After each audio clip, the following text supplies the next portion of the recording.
just to put this in context, it came out in 1946. Yes. So the year after World War II ended. So I think that is important.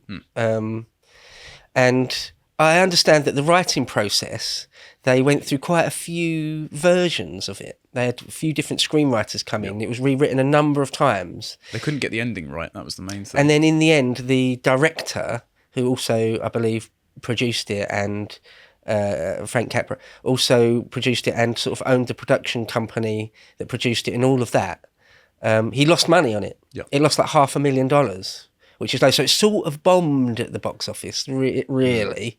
But then, having said that, there's quite a lot of examples of films that have gone down as almost timeless classics that did poorly at the box office. There's quite a few examples of that, aren't there? I mean, Shawshank springs to mind, but it's just interesting. I heard that also there was another film, I can't even remember what it was called, goes to show, doesn't it? But apparently another film came out a week before, which was a very similar thing. Making a very Christmassy film. It came out in Christmas. It was shot in summer 46 and came out at Christmas 46.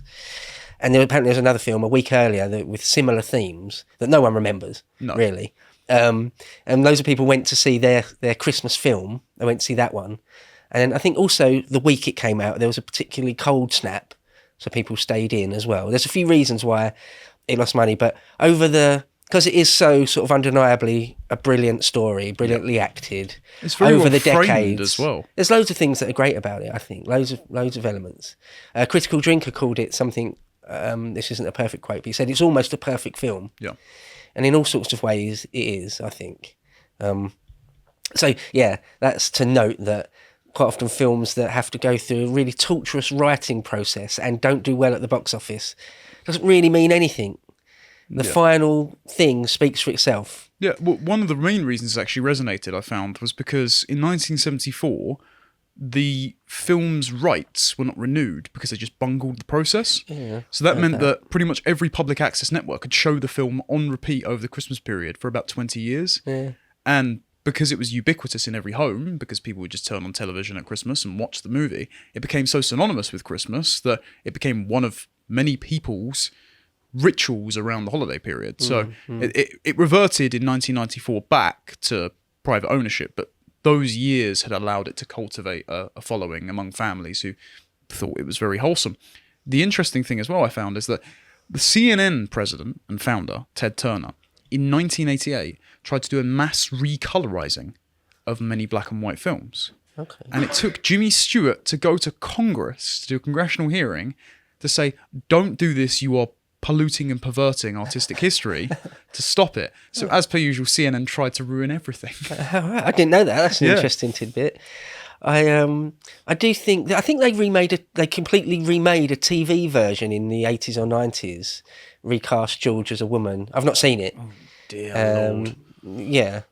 It is one of those, I think It's a Wonderful Life is I'm not going out on a limb, all sorts of people say this and think this, but it's sort of a gem. Yes. And it's great to just leave it as it is. It's one of those films that deserves never to be remade. Yeah. Yeah. Not that won't stop contemporary Hollywood doing so to make the cast more diverse. The interesting thing, actually, I wanted to pick up on earlier is that you said it is roundly loved and nobody's really come for it yet.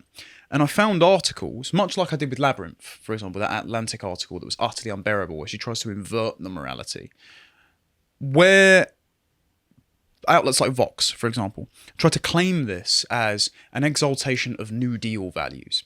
Now, God knows how you're going to do that, especially when we go through it, because Mr. Potter is very similar to FDR, I think. But anyway, it's like when we discussed the literature curriculum and Shakespeare, of where they can't get rid of it because it's so obviously of quality and it's so resonant, and so they have to try and reappropriate the message and claim it for their own. But that's the only thing I can see certain outlets trying to do, like CNN, like Vox. You can't dispense with this film because it really speaks to something that men and women find sentimental, yes, but aspirational and wholesome. And so it's really difficult to burn that bridge that many people have that connects them to why this story means a lot. So I can imagine they'll say it's not diverse enough. There's not like a single diversity in it, is there? There is, actually. Is there? There's Annie the maid. Yeah, of course there is. Who I really like, because it reminds me of, around this time as well, was Gone with the Wind.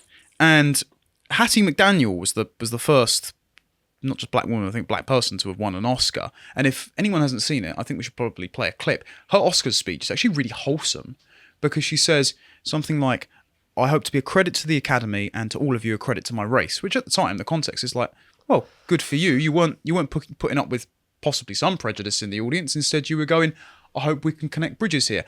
That I present the Academy Award for the best performance of an actress in supporting roles during 1939 to Hattie McDaniel.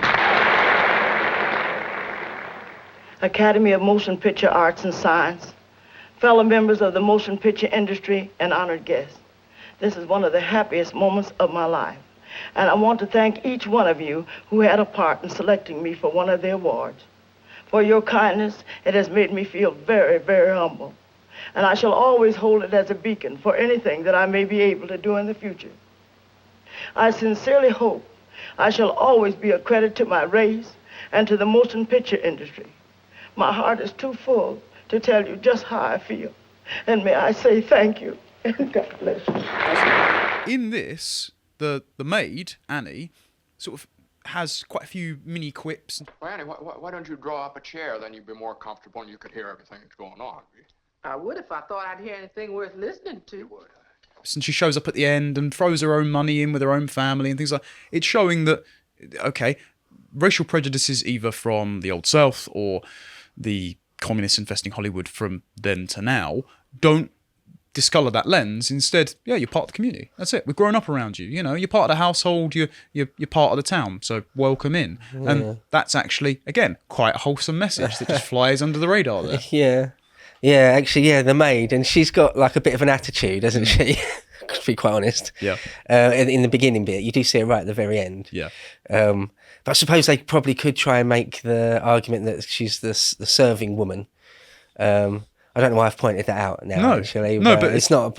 But that's how far you have to stretch to try and pervert this. Yeah. It's basically impossible. Well, if they try to argue that Piggy is secretly gay, then I'm sure they can find a problem. With Many It's a back has been thrown out to reach that far. Yeah, right. Well, they'll probably try and claim that George and Mary is sexual harassment of some kind, won't they? Because when he accidentally disrobes her on the walk home. And then kisses her very awkwardly right before the snap cut to them getting married. You know it's going to get Me Too'd at some point, but I just don't care. Sorry, this isn't something that you can try and destroy using my own values, because I don't see anything wrong here with this being a normative vision for family. He grabs life. her by the shoulder at one point and shakes her a bit. Well, that's toxic masculinity, I would have thought. Yeah. Just can't have that. Oh, God. Can't depict that. Oh, no. Although, while we're on that subject of what you can and can't depict, there was, what's it called, the Hays Code or something back in those days. There was very strict, really, by our standards, things you could and couldn't show and say. That's why A Streetcar Named Desire's ending, for example, the film, deviates so much from the play when we were discussing that before. Go and see our podcast and literature curriculum if you haven't. It's fantastic, if I do say so myself. This film, weirdly enough, does violate the Hays Code. Yeah. But it flew under the radar because Mr. Potter never gets his comeuppance for nicking the $8,000. I definitely want to bring that up at the end once you've gone through it all. But I've seen one sort of documentary or something or other about the making of It's a Wonderful Life, and they cut out some very, very, very milquetoast words like jerk. The word jerk was in the original screenplay. There was a TV cut. They said you can't say that, you can't do that. There was a TV cut as well when he was on the phone yelling at the teacher and her husband, saying, "What do you think you're doing sending my daughter home half naked?" And they actually had to cut it to sending her home in the rain like that. Just that level of micro-censorship, which is just quite funny, again, by today's standards. Yeah. To watch the full video, please become a premium member at lotuseaters.com.